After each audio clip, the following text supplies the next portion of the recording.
inshallah ta'ala with Kitab al-I'tisam, Kitab al-Sunnah, the book of holding fast to the Quran and the Sunnah of the Prophet alayhi salatu wasalam, from the book of Shaykh Ibrahim Bukhari rahimahullah. And this chapter is the fourth chapter within the book of Shaykh Ibrahim Bukhari rahimahullah. And it's باب الاقتداء بأفعال النبي صلى الله عليه وسلم.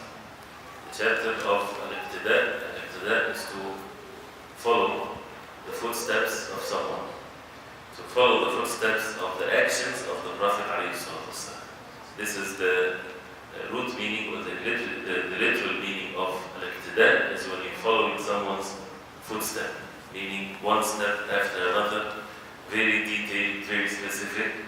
Not just following in general, but making sure that this is in everything.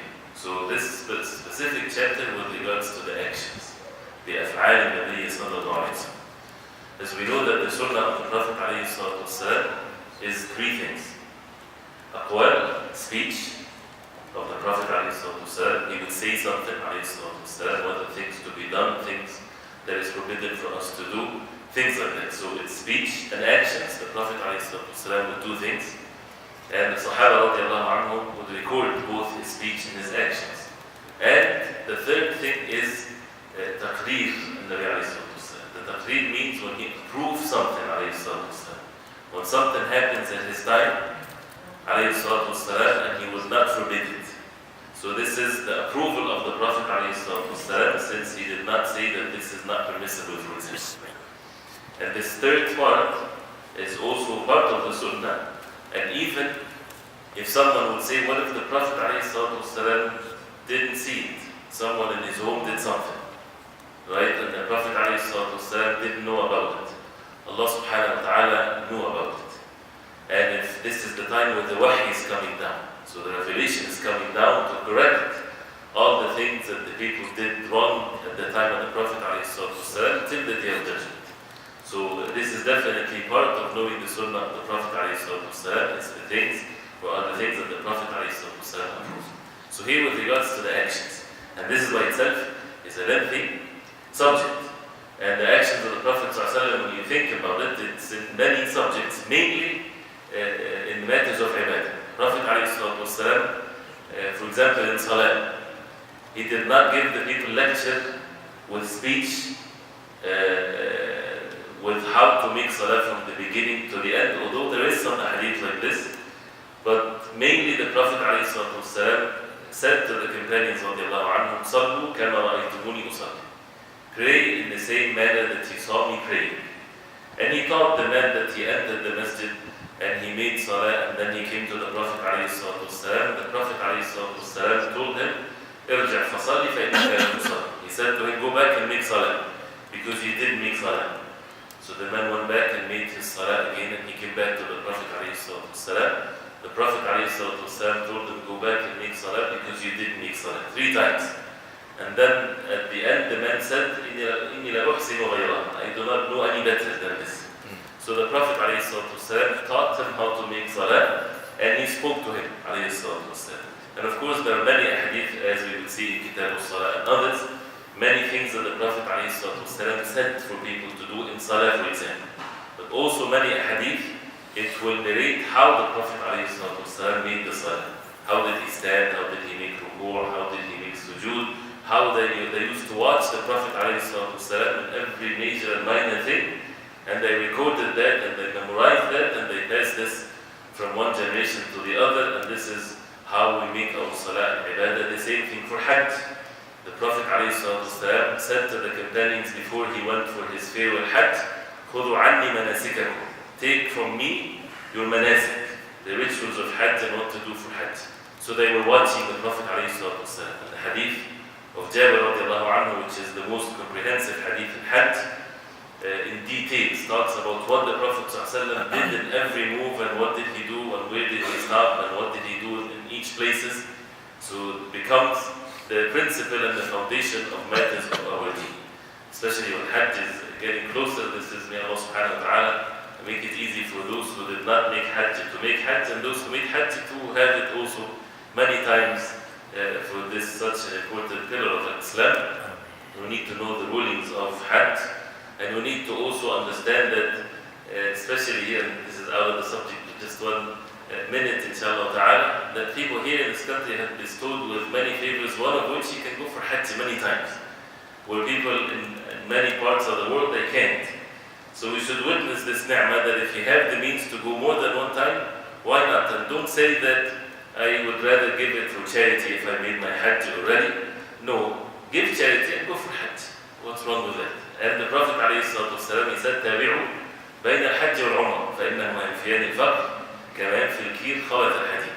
Which means تابعوا بين الحج والعمرة. That means every time you make Hajj, make Umrah, then Hajj and then Umrah. Keep on going between Hajj and Umrah. He said ﷺ, because it takes away poverty, like the fire takes away the dirt of the iron.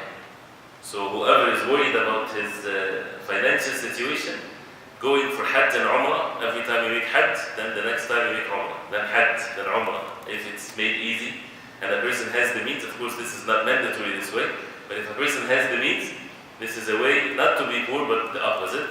This is means of provisions.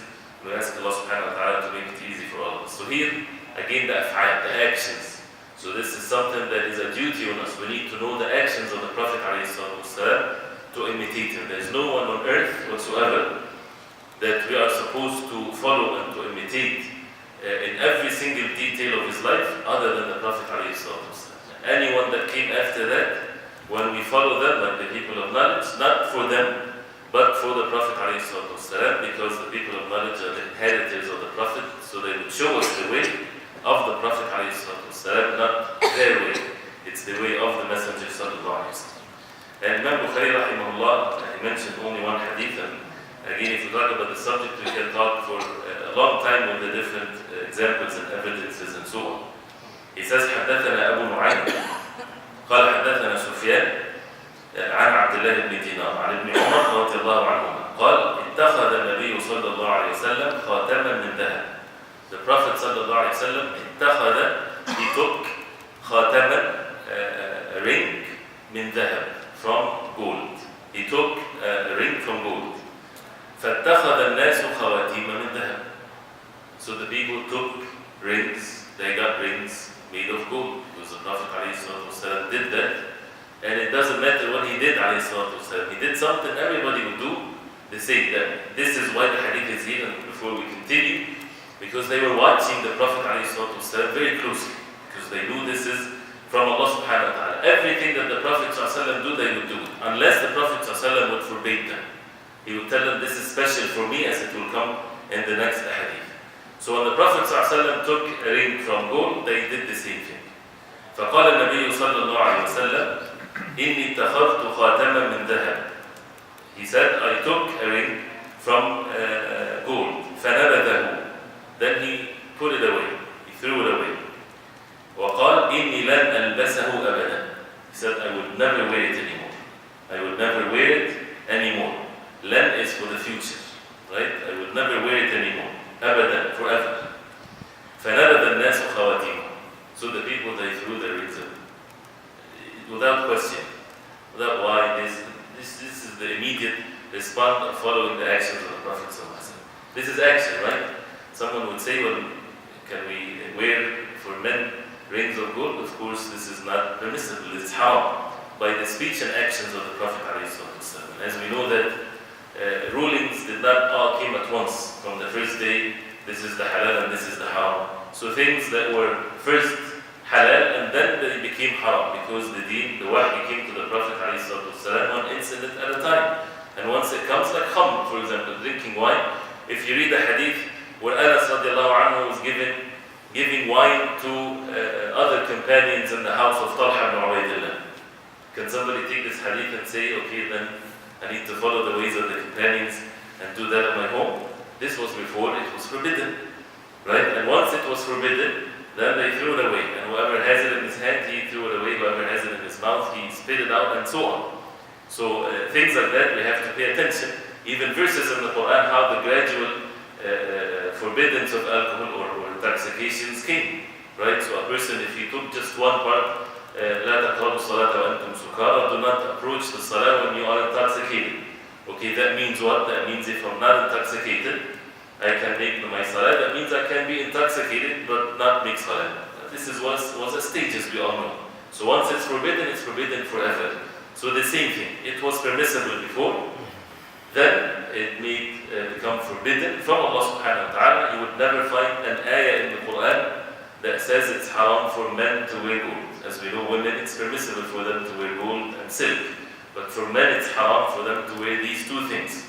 By the action of the Prophet ﷺ, and by his speech, clearly he said ﷺ, when he came out with gold and silver, and he said that Allah subhanahu wa ta'ala forbade these two things on the men of my ummah, and he made it halal permissible for the women of the ummah. Right? So this is clear statement from the Prophet ﷺ. And the other hadith where the Prophet ﷺ, he saw a man with a golden ring in his hand. So the Prophet ﷺ took it from his hand and put it in the ground. So and he said ﷺ, يَعْمَدُ أَحَدُكُمْ, one of you would go and put in his hand جَمْرَةٌ مِّن نَارٍ, a coal of fire in his hand, in his finger.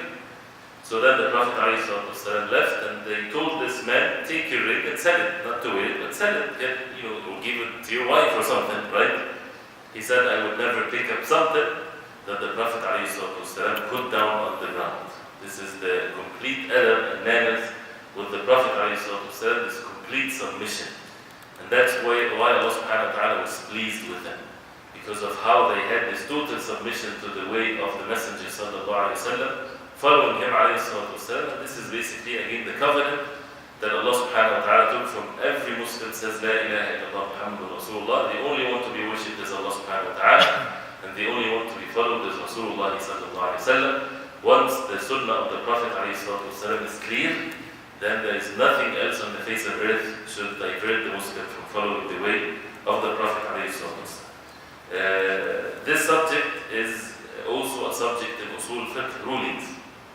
We're not going to get into the details of that. We just need to ask the people of knowledge, but just to have an idea, so that we respect the knowledge very much. Is it any action the Prophet ﷺ did that becomes mandatory that we have to do it, or it's recommended, or what's the ruling here?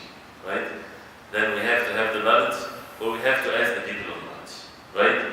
So some said if the Prophet ﷺ did something, that's it. Then we have to do it. And some said there has to be a qarina, something. It depends on the context. What did the Prophet ﷺ do, and why he did whatever he did?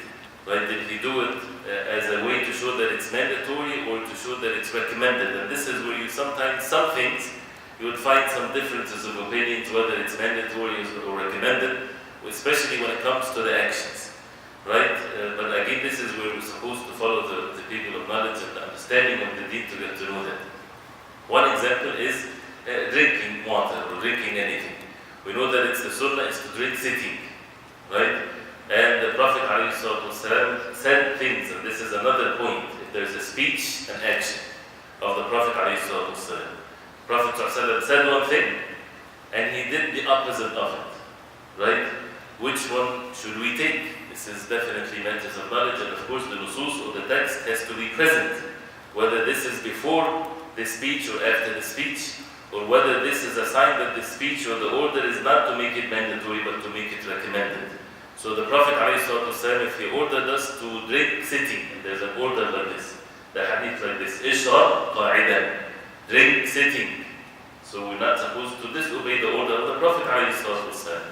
That means it's mandatory for us to drink sitting. But then you would find an authentic hadith where the Prophet ﷺ did drink standing, right? So that means what? That means, as the jumhur of the ulama, the majority of the ulama, they would say that drinking sitting is something very stressed, very recommended, right? But not obligatory. Why? Because the Prophet ﷺ did drink standing to take this wujub or this mandatory rule of it to make it only recommended. Otherwise, if there is no hadith to show that the Prophet ﷺ did drink standing, then we have to drink sitting. Right? Although Imam Nawawi rahimahullah used to say that this is mandatory to drink sitting, because the hadith, whoever drink standing, he should throw up what he drank. Anyway, so again, but the majority is, it's only recommended. If a person drank standing, it's not haram. But what do we get from this? Is that we should drink sitting. Right? Not to drink standing and say it's permissible. No, it's definitely very stressed and recommended. That means we always drink sitting. Unless, there is an exception. And the exception should not be the norm. The norm is that we drink sitting. And the Prophet ﷺ, when he drank the Zamzam standing, and he showed the people this, right? So whether it's Zamzam or if a person did that one time when he's drinking Zamzam, but is it every time that you drink Zamzam that you stand? Not necessarily, right? So anyway, the exception should not be the norm of our life. The norm is but this is an example to show what is recommended, what is mandatory. In Salah, for example, the Prophet ﷺ made ruku' means sujood. Of course, this is something mandatory. So this is a very important subject, but what we need very much in matters of our aqidah, matters of our belief in our life, is that we need to have that concern in our life, that we need to be followers of the actions of the Prophet ﷺ, and we need to seek that knowledge to make sure that our life is according to the way the Prophet ﷺ. Prophet ﷺ made salah and made ibadah, and he was the best in matters of ibadah. We need to follow that the way of the Prophet ﷺ. Prophet ﷺ, he was married, and he had children, and he raised children, and he bought and sold things, and he had relationship with others, and he dealt with people, with the enemies, with his friends, with his neighbors. So many actions, and it's all saved for us, right? And for someone to waste his life not to learn these actions, to follow the way of the Prophet ﷺ, it's a real waste. And a person would regret that so much at the moment of death and in the day of judgment, that we did not get to know the way of the Prophet ﷺ in the full way, the complete way, to imitate his way. Then after that he says, باب ما يكره من التعمق والتنازع والغلو في الدين والبدع لقوله تعالى يا أهل الكتاب لا تغلوا في دينكم ولا تقولوا على الله إلا الحق. The next chapter, ما يكره, what is disliked, but this is not the makruh in which that if you do it, it's okay. This is something that is forbidden. And this is another, let me just first say the title. ما يكره من التعمق.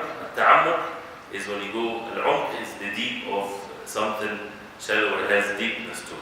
So what is forbidden for us to go deep. Deep in what? To go deep, right? وَالتَّنَازُعُ, and to dispute. To have disputable arguments and to dispute with one another. Al-ghulu is the opposite of going deep. Is when something al-ghulu is when something is overflowing. When a person will go extreme, do more than what is transgressing the limits. Fi deen, in matters of deen.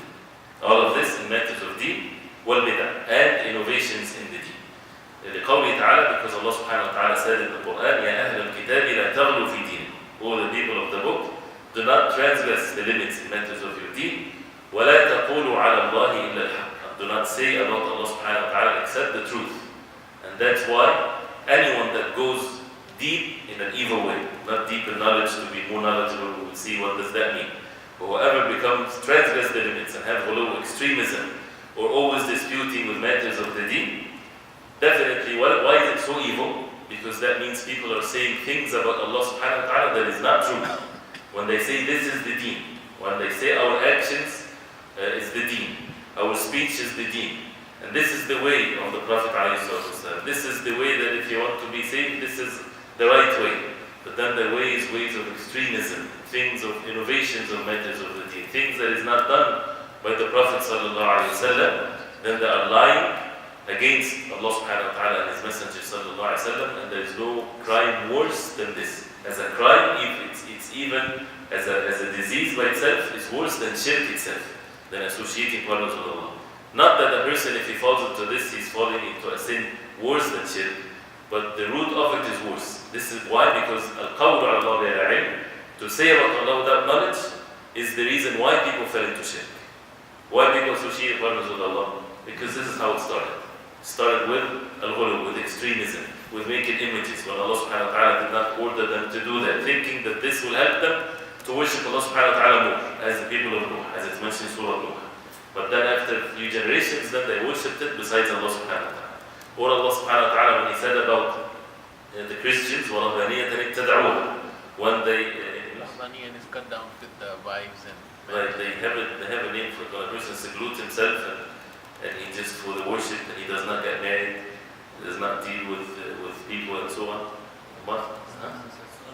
What is it? Monasticism. Right, or whatever, you know how they want to talk about. When people would seclude themselves, become monks and so on, and make what is halal for them, they made it, what halal made it haram for them, with good intentions, right? In which they wanted to worship Allah subhanahu wa ta'ala, but this is not the way that Allah subhanahu wa ta'ala ordered them.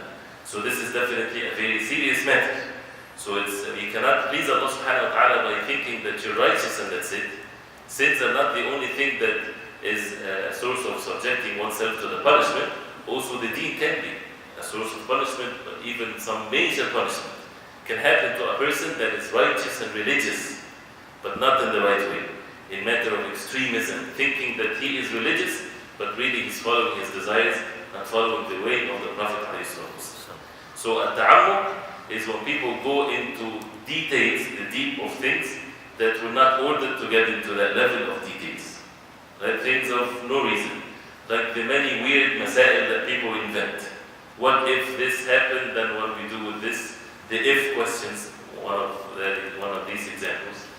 Or, so much details that is not needed. Definitely we need to ask about things. But to go beyond what we have in the wahy from Allah subhanahu wa ta'ala, this is definitely not permissible for us. To go beyond the matters of al-ghayb, for example, right? This is not permissible for us. So, tanazu', people arguing with one another matters of the deen. This is forbidden. The matter of the deen we're supposed to follow. The Quran and the Sunnah of the Prophet ﷺ. There are major things very clear, of course. There's no disputes in it. In the matters that people might think there is some differences or disputes and so on, it should not lead to disputes. If it leads to disputes and quarrelsome, that means it's not a good thing. It's an evil thing. Somebody did something wrong. Because we know that Ahl Sunnah wal Jama'ah, the Sunnah brings people together. It does not make people split, make them together. That means they would have all the same opinions? No, definitely not. The Sahaba radiallahu anhum didn't all of them have the same opinions in all of the issues. The same thing with the Imam of this deen. But would you ever see disputes among the Sahaba because of an issue of fiqh here or there, or a situation here or there? Or even the Imam Imam Abi Hanifa or Imam Malik, Imam Shafi'i, Imam Ahmad, especially for those who met one another, one is a student from another, and one would praise one another, and what these things that they said about one another, and how they would visit one another. The Imam Malik is a student of Imam Hanifa, the same thing with Imam Shafi'i. He said we are iyal, we are dependent on Imam Hanifa matters of fiqh. And still Imam Shafi'i would have opinions different than Imam Hanifa, because this is what he learned from him.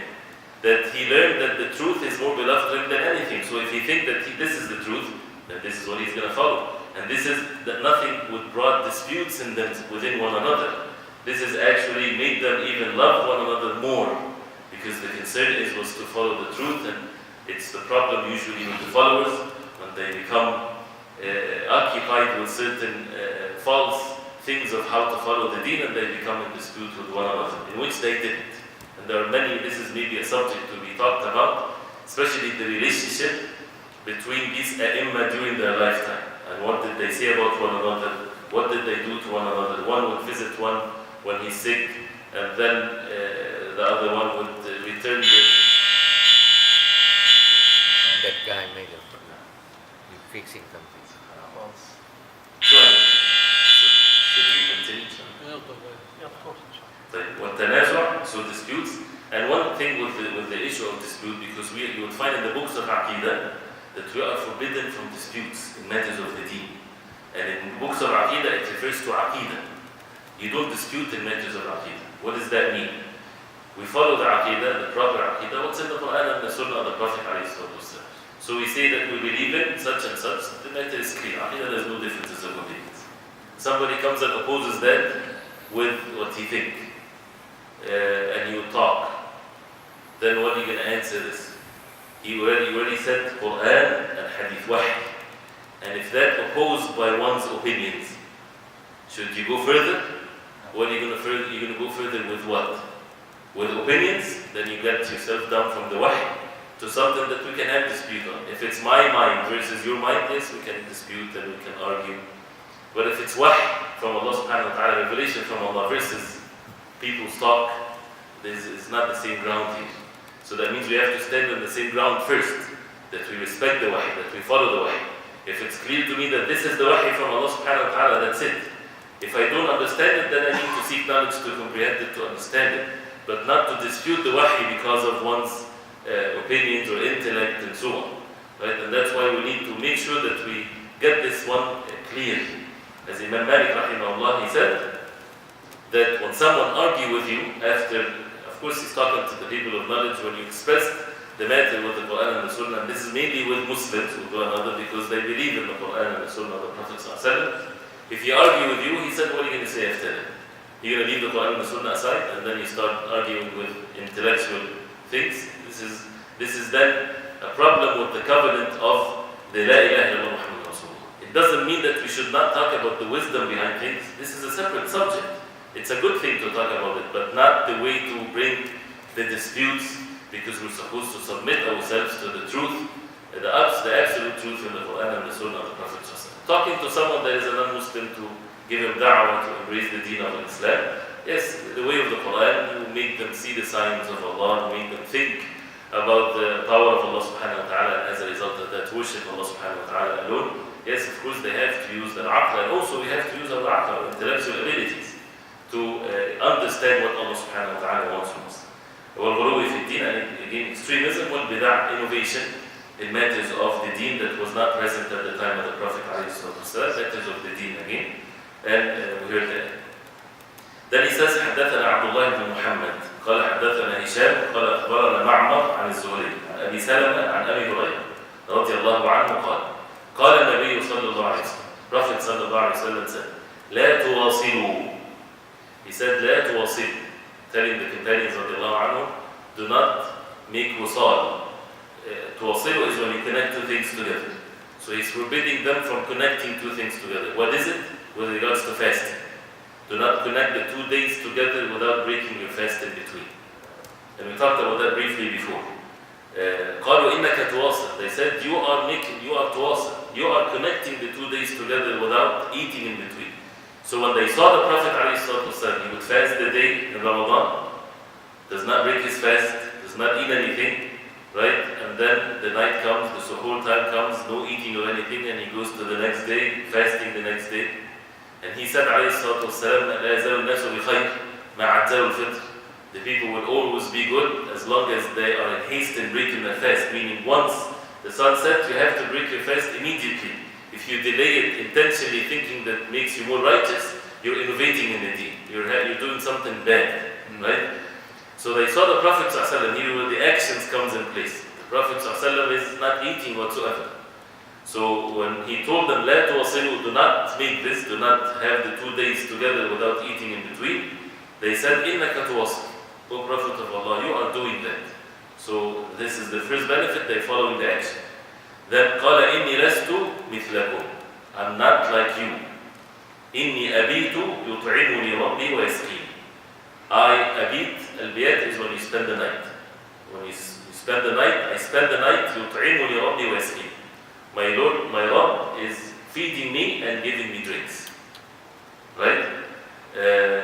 So again, this is something to show that this is a special thing for the Prophet ﷺ, and the Prophet ﷺ forbade his ummah from doing something to follow him in that particular issue, to show how the ubudiyyah to Allah subhanahu wa ta'ala, it's not still according to what you like. It's according to what Allah subhanahu wa ta'ala wants from us. So follow the Prophet ﷺ, yes, in his actions and his speech. But if he said, do not follow me in this, then we do not follow him in this. Because this is basically what the deen is all about.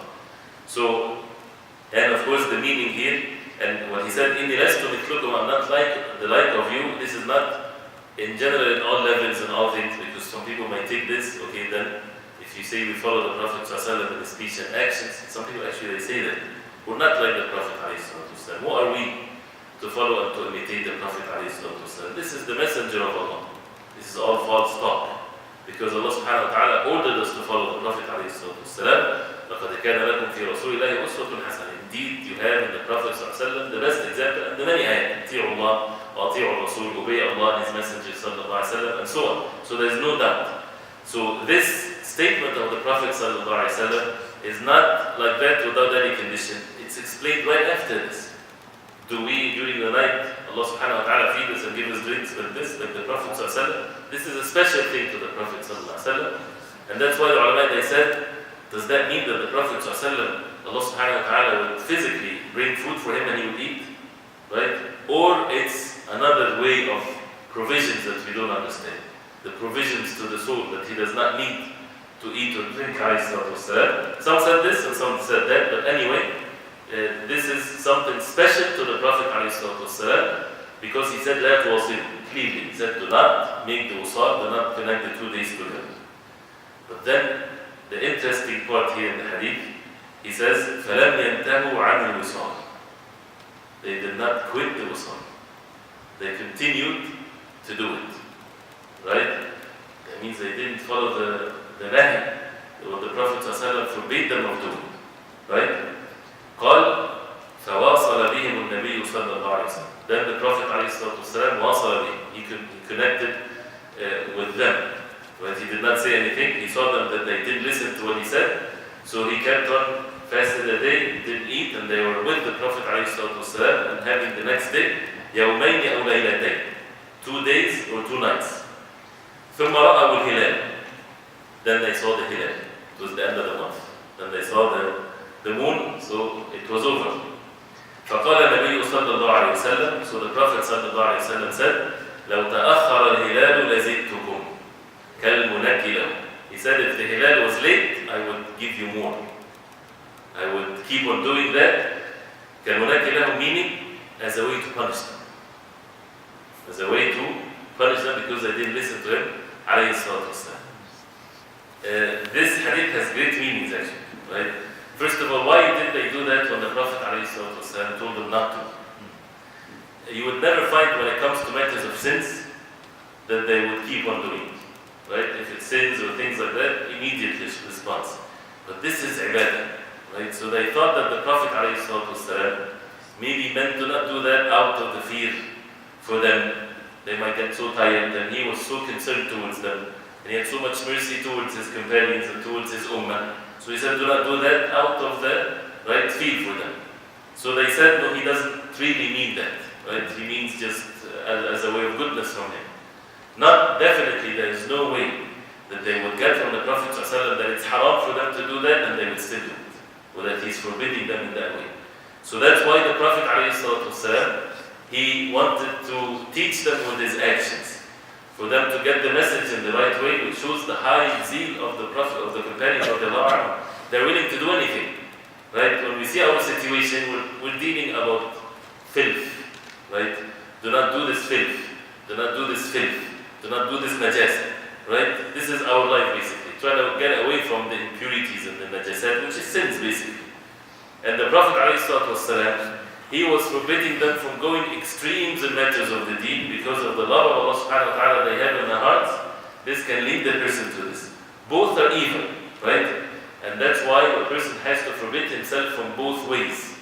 But this is to show how they had high zeal, and plus, the Sahaba radiallahu anhum, nobody ever said that they became in whatever level they are in from the first instant. It was basically the Prophet ﷺ elevating them, raising them. They make mistakes and he corrected them. Nobody said that they were sinless or faultless. They commit faults and sins, but the Prophet ﷺ would correct them. And once they are corrected, the matter is over. And then this is how they elevated themselves. And this is how also the Muslim should be with these matters. So then the matter became clear to them. And when the Prophet ﷺ saw them, that they saw from them this eagerness to do that as a way to exert oneself in matters of worship, he gave them one permissible mean of making the wusal, which is, this is the wusal of the Sahaba. They would do that and the Prophet ﷺ approved them.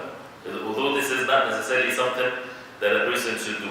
They would break their fast with the slightest thing, right? But then they don't eat anything till the suhoor, right? Till right by, before Fajr, the next day. Then this is their wusal. Or they don't eat anything till the suhoor time. but not the way of the Prophet ﷺ. And this is something that was approved by the Prophet ﷺ. Then he says there are many hadith in chapter, I'm not sure if we're able to finish them tonight, but this is very important, parts of knowledge that it gives us the principles of the deen for us to follow. He says حدثنا عمر بن حفص قال حدثنا عمر بن حفص بن غياث قال حدثنا أبي قال حدثنا الأعمش قال حدثني إبراهيم بن تيمية قال حدثني أبي قال خطبنا علي رضي الله عنه علي بن أبي طالب رضي الله عنه gave them a خطبة على منبر من آجر وعليه سيف فيه صحيفة معلقة. He said he gave us a khutbah on a minbar from Ajur. Ajur is the bricks that has been done by the fire. Right? So, bricks usually are done by fire. Not just dry ones, but it's been cooked.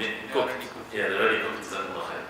So he made a khutbah, the narrator is describing exactly the whole scene. So he was giving khutbah on a minbar made from cooked bricks. وعليه سيف فيه صحيفة معلقة, and he has a sword with a paper hanging from it.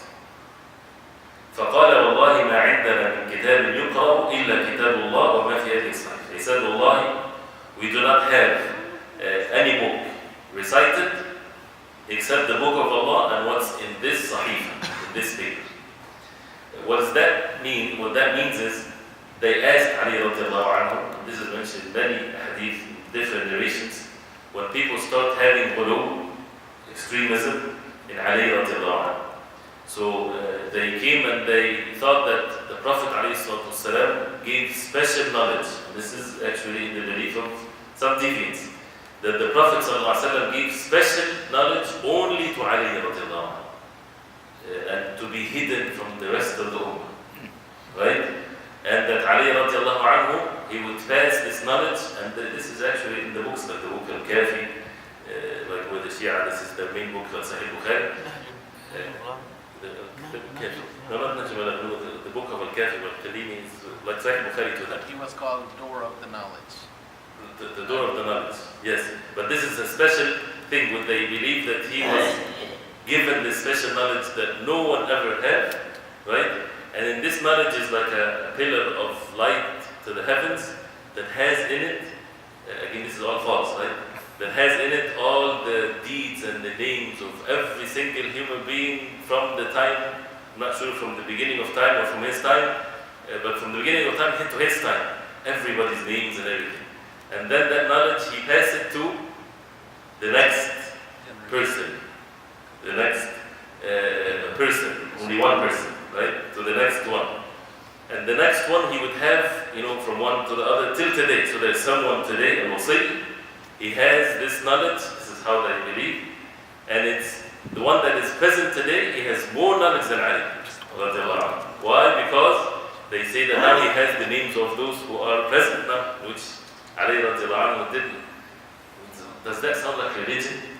Does that sound like the religion of the truth, that one man, even if it's Ali radiallahu anhu, to be given a special knowledge that the whole ummah doesn't know anything about? This is definitely, as you see, this is deviation, and this is a ground for whatever deviation that comes after that. If a person has this type of knowledge, that means what? Submit yourself to him. If a person is alive today, and he has this type of knowledge, that means there's no deen, there's no Quran, there's no Sunnah, there's nothing. Whatever that person says, this is the deen. So when Ali radiallahu anhu heard some things like this, that they're claiming that he has some special knowledge that nobody has, he stood up on the minbar. That means how many people heard him. And he said, all of what I have with me is the Quran and the Sahih. This paper, this is the only thing that I have. Right? And of course the Sunnah of the Prophet ﷺ, his actions and speech, his actions of course is retained in them, in their minds, and they will narrate it. But no one companion of the Prophet ﷺ had everything about the Prophet ﷺ, because they would not be with him at all times and all levels. The wives of the Prophet ﷺ narrated things that Abu Bakr radiallahu anhu didn't know, or Ali radiallahu anhu didn't know, or even Fatima radiallahu anha didn't know. And the things that the companions, Abu Hurairah radiallahu anhu, he was with the Prophet ﷺ all the time, so he would narrate things that others that were not present with the Prophet ﷺ. So the collection of all of this is the Sunnah of the Prophet ﷺ, and they would learn from one another, and Umar radiallahu anhu would learn from others. You know, this hadith is a very important hadith. It's a principle of the deen. That Ali radiallahu anhu, he said, whatever he has with him, nothing but the Quran, anything yuqra. This is the only thing that I have recited, to be recited. It's the Quran and this Sahifa, this page only. He's not saying that this is the Sahifa, this is the whole Sunnah in it. No, because he will say what's in it. This is what he has on a personal level that can be recited in his position, right? And they were at a certain point of time, at the time of the Prophet ﷺ, they were forbidden from writing, so that they would write only the Quran. Then the Prophet ﷺ gave them the permission to write, and he said, "Uktub for Allah la yantiqu illa haqqa." He said to Amr ibn al-As radiallahu anhuma, write, because indeed it does not only the truth comes from it. So they start to write things from the Prophet ﷺ, but they would record them later, the actions and so on. So anyway, so he said, "Wallahi ma indana min kitab yuqra." He said, "Wallahi, we do not have anything from a book that is recited except Kitabullah and what's in this Sahifa, in this page." فَنَشَرَهَا. So he opened it, right? He made it clear to the people. فَإِذَا فِيهَا. Then what's in it? أسنان الإبل. أسنان الإبل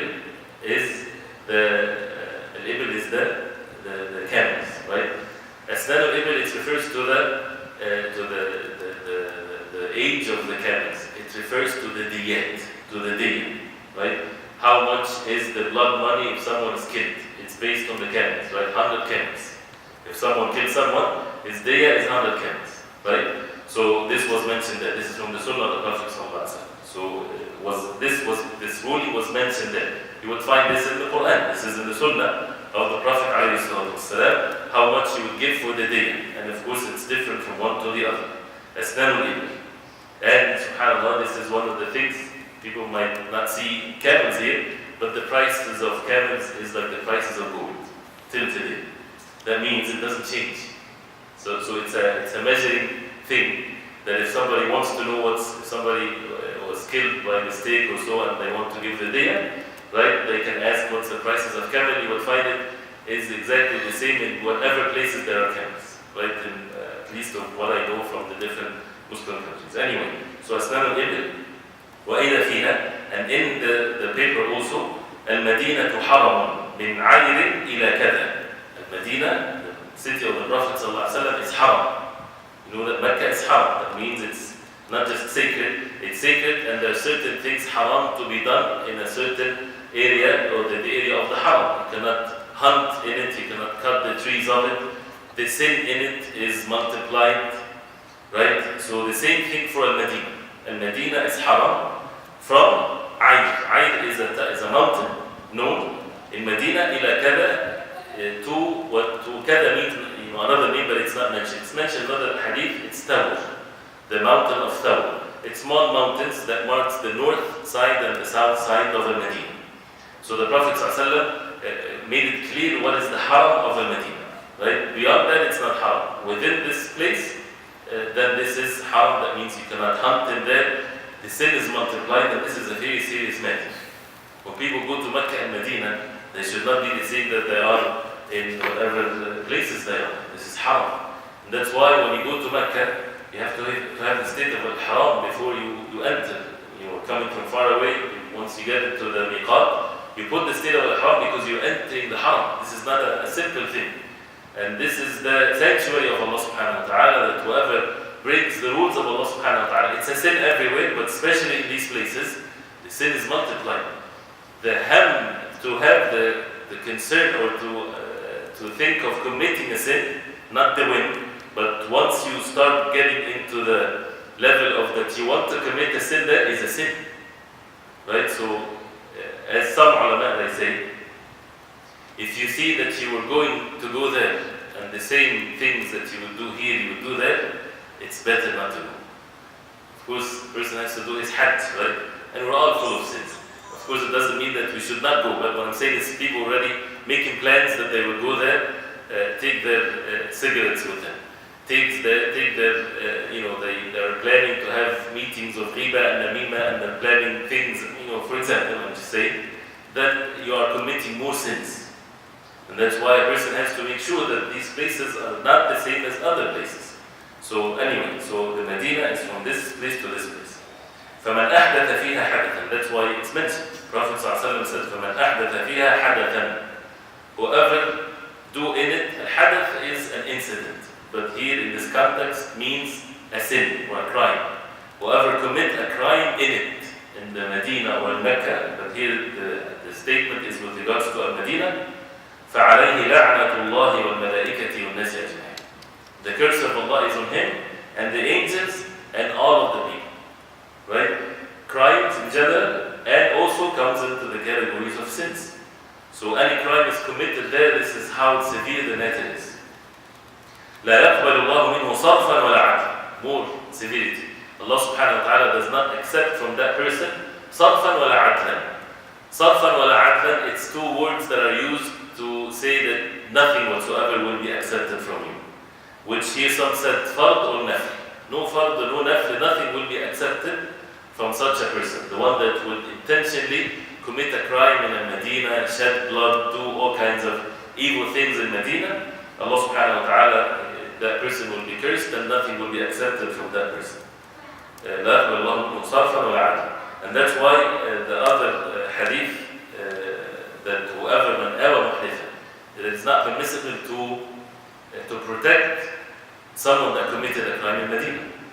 Like say for example, Allah subhanahu wa ta'ala forbid, you go with a group and one of the people in the group, he committed a crime in Medina. And because this is your brother, right? So don't tell anyone and you hide them and this is, you think that this is the good thing to do, a crime. He did something, stole something, killed something, or something like this. He is also cursed. And this is definitely not permissible. Even if it's your own son, things like this. May Allah subhanahu wa ta'ala protect us all from committing anything that is haram. يقول also in this paper, وَإِذَا فِيهِ ذِمَّةُ الْمُسْلِمِينَ وَاحِدَةٌ يَسْعَى بِهَا أَدْنَاهُمْ. The dhimma, or comes from al-aman, or the protection of the Muslims is one. يَسْعَى بِهَا أَدْنَاهُمْ, the least of them, he is to be respected if he gives the aman or the security to anyone. This is in the context of wars and so on. If one among those who are fighting from the other armies, from the enemies, a Muslim, he would say, this man is under my security. Nobody is to touch him. Nobody is to touch him. This man of this Muslim is to be respected. Even if it's abd, even if it's a woman, doesn't matter. Right? And there are many incidences of this. And this is of course from the Imam of the Muslims and also for the individuals of the Muslims with special rulings of course. فَمَنْ أَخْفَرَ مُسْلِمًا فَعَلَيْهِ لَعْنَةُ اللَّهِ وَمَلَائِكَتِهِ وَالنَّاسِ أَجْمَعِينَ. Whoever breaks the covenant that a Muslim gives to someone, you say this person is under my protection, nobody touch him. And whoever breaks this covenant of a Muslim that he gave to that disbeliever, that was even in a war against the believers, then that person has the curse of Allah and the angels and وَالنَّاسِ أَجْمَعِينَ and people altogether. To see how the Muslim is, the value of a Muslim is not something to be belittled. And to see that in the Muslim, under the rules, the least of them, he is so much honored like this. His covenant with others is to be respected. He's like all of them together. Again, لا يقبل الله منه صرفا ولا عدلا. Allah subhanahu wa ta'ala would not accept from that person that breaks the covenant nothing whatsoever. فرض ونفي.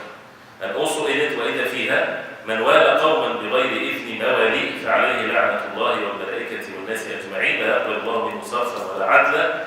With regards to the slave when he would be this is in matters of inheritance.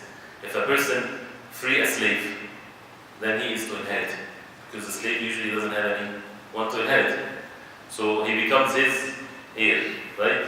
So if that mawla, if that slave, when he is freed and he would claim that another person is the one that freed me, that person, he has the curse of Allah, the angels and so on.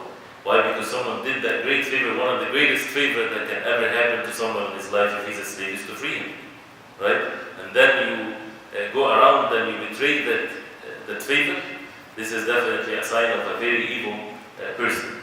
So this is definitely something that is not permissible. The point is, without getting into the details of this, is again Ali radiallahu anhu, he showed that this is, all of these things is from the Sunnah of the Prophet ﷺ, but to relate it to the chapter, that it's forbidden for us to be extremism in matters of the deen and so on.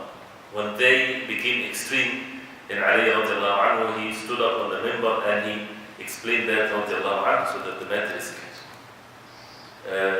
The next hadith, he says, حدثنا عمر بن حفص قال حدثنا أبي قال حدثنا الأعمش قال حدثنا مسلم عن مسروق قالت عائشة رضي الله عنها, عائشة رضي الله عنها, she said, صنع النبي صلى الله عليه وسلم شيئا ترخص فيه وتنزه عنه قوم. The Prophet عليه الصلاة والسلام did something, ترخص فيه. He did something and he took the rukhsa in it. Meaning he was fasting and he broke his fast, for example. This is what he did, a good deed, and then he took the rukhsa from it. Or he was in Ramadan, this is the rukhsa, for example, a person traveling in Ramadan and he took the rukhsa and he broke his fast. Or the rukhsa to sit in the fard salah instead of standing because he was sick. Right? So he took the rukhsa in something. The rukhsa is the excuse, right? The exception, the break, which is part of the deen. So that the deen is ease for us. So the Prophet, sometimes people, when they are very righteous, when they see someone taking the rukhsa, they look down at him. Why he's not taking the azima, right? The higher level of the action. A person can have it's permissible for him to pray at home because he got sick, right? If he comes to the masjid, it's very difficult for him, right? And if he prays at home, it's permissible for him. So when he doesn't come, people will look down at him. How can he, when he knows that this is such a virtuous thing? He has the permissibility for himself. So anyway, so the Prophet ﷺ, he took the excuse in something, وَتَنَزَّهَ عَنْهُ قَوْمٌ, and some people, they didn't take the rukhsa. And that's why it was said it was breaking the fast in one of the days when they were traveling. So some fasted and some didn't fast. So the Prophet ﷺ was with those who didn't fast, and others fasted. فَبَلَغَ ذَلِكَ النَّبِيُّ صلى الله عليه وسلم, this reached the Prophet صلى الله عليه وسلم, and as if the word وَتَنَزَّهْ, meaning that those people who fasted, they felt that it's better for them, or this is, as a way that, it's not a good way. So the Prophet ﷺ, فَحَمِدَ اللَّهُ وَأَثْنَى عَلَيْهِ, he praised Allah subhanahu wa ta'ala. ثُمَّ قال, then he said, مَا بَالُ أَقْوَامٍ يَتَنَزَّهُونَ عَنِ الشَّيْءِ أَصْنَعُ. What's the matter with people? They feel that they can be away from something that I do. فَوَاللَّهِ إِنِّي أَعْلَمُهُمْ بِاللَّهِ وَأَشَدُّهُمْ لَهُ خَشْيَةً. He said, Wallahi, I am more knowledgeable about Allah subhanahu wa ta'ala and more fearful to Allah subhanahu wa ta'ala. First of all, the tarakhus and so on, this was said specifically with the things that, when the Prophet ﷺ said that this is to forbid them of something.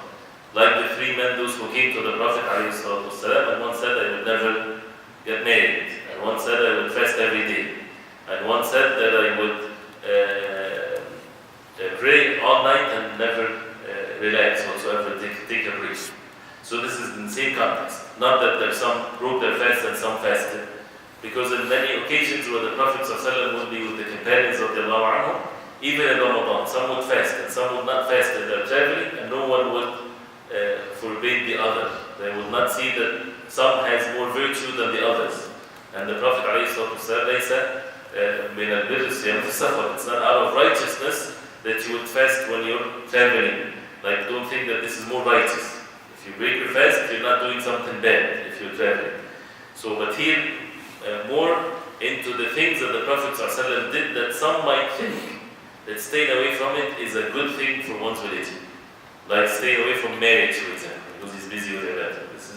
Marriage is the sunnah of the Prophet ﷺ. Because again, the shaitan whispers, this is the whole nafs, in which people might think that to enjoy oneself, any means of enjoyment in life, they look down at it. That this is something against righteousness. To be righteous, no fun for you, there's no enjoyment for you whatsoever in this life. Whoever said that? Prophet ﷺ, certain types of food that he used to like. He used to get married, ﷺ, and this is, again, not something that should make us as Muslims feel shy to say. This is how people, the religion has been introduced to them. Religion means you stay away from anything that Allah created of joy in this life. That's why they look at the religious people as people of just something else. Many people, they say from the religion because of this. We should not be shy to say the Prophet ﷺ, حُبِّبَ إِلَيَّ مِن دُنْيَاكُمُ النِّسَاءُ وَالطِّيبُ. It was made beloved to me from your dunya, the materialistic things, and nisa, women, and tea, which is good fragrance. This is not a bad thing, this is a good thing. Right? I don't want to say the Western world, but usually this is not something of a religious thing. This is something that is a dirty thing. No, this is a good thing in our deen. Because Allah subhanahu wa ta'ala created us with this desire in us. That means it's a good thing. What is evil if it's used in haram? If it's done in haram, it's the most evil thing. It is something that is so disgusting. But if it's halal, this is a rewardable thing. This is a good thing. A person should enjoy what Allah subhanahu wa ta'ala bestowed in him in the halal, and he gets rewards for it. This is our deen, and we should be proud of this. And it's a sign that the person is, a good person, is healthy, right? He's not someone that is having problems in his life, right? So these types of things. So this is something that people need to take away the whispers of shaitan. Once they start becoming religious, they can fall into this. They start forbidding things that is halal for us, for them in this world, and to make it haram. On the other hand, when people are away from the deen, and they don't have the knowledge of the deen, they might think that those who are righteous and religious, they're extreme because they're making these things haram. If Allah subhanahu wa ta'ala made it haram, and the Messenger sallallahu alaihi wasallam, we don't have a choice. So this is not extremism. So it's not according to our desires. So we need to learn our deen first, and to know what is halal, what is haram. Beyond that, that's extremism. And this is the middle course, this is the right way. And yes, we would see, for us as Muslims, if you analyze how Muslims are, you would find many different levels of how they apply the deen. Even within those who have the same aqidah, right? Some people, the righteousness to them is to make Salat al-Jum'ah. If you make Salat al-Jum'ah, you're such a great person. And some people, if you pray 5 daily Salat, mashallah, this is a great thing. You're just a religious person. Or, those who pray Jama'ah in the masjid. Or and it goes, those who have beards, those who wear this. Right? So there are so many different things in our communities that you will see. What is the criteria to know who's righteous and who's good, and what is good and what is bad? It's the speech and actions and the way of the Prophet ﷺ, and that's it. And this is what we all need to go back and refer to, and to learn it, and not to go extreme, more or less. The more of it, this is extremism, as worse as zina and drinking alcohol and so on. To be extremes in matters of the deen, or to commit sins and so on. So the Prophet ﷺ forbade them. One last hadith, or should we stop here? So we'll stop inshallah at this point. And I ask Allah subhanahu wa ta'ala that the matter is understandable and it's clear, because we're talking about principles. And it's very important. At the same time, it can be dangerous, because when you talk about principles, that means you're going to build actions on it. And actions, well, it depends on principles. The foundation has to be sound and strong. And we ask Allah subhanahu wa ta'ala to give us the proper wisdom. Sheikh, one of the questions.